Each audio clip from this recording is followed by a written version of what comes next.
மத மோதலை தூண்டும் வகையில் பேசியதாக எச் ராஜா மீது வழக்கு பதிவு செய்யப்பட்டிருப்பதாக அண்மை தகவல் கிடைத்திருக்கிறது. முத்துப்பேட்டையில் நடந்த பாஜக கூட்டத்தில் மத மோதலை தூண்டும் வகையில் பேசியதற்காக எச் ராஜா மீது 3 பிரிவுகளின் கீழ் முத்துப்பேட்டை போலீசார் வழக்கு பதிவு செய்திருக்கின்றனர். கூடுதல் விவரங்களோடு இணைகிறார் செய்தியாளர் வெங்கடேஷன். வெங்கடேஷன், வணக்கம். விவரங்கள். திருவாரூர் மாவட்டத்தில் திருவாரூர் மற்றும் முத்துப்பேட்டையில் கடந்த 17ஆம் தேதி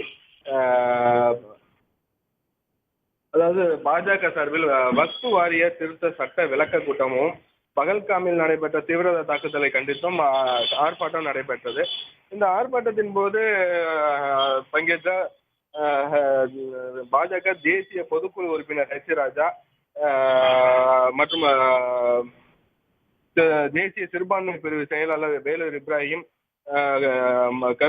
பாஜக மாநில பொதுச் செயலாளர் கருப்பு முருகானந்தம் உள்ளிட்ட பல்வேறு பேரின் மீது இன்னைக்கு போலீசார் வழக்கு பதிவு செய்தார். குறிப்பாக என்ன காரணம் என்றால், அன்னைக்கு நடைபெற்ற கூட்டத்தில் அவதூறாக பேசியதாகவும் மத மோதலை தூண்டியதாக உள்ளிட்ட 3 பிரிவின் கீழே இன்னைக்கு வழக்கு பதிவு செஞ்சிருக்காங்க. இதை குறிப்பாக முத்துப்பேட்டை காவல் ஆய்வாளர் கல்நேப்பன் புகாரின் பேரில் வழக்கு பதிவு செய்யப்பட்டுள்ளது.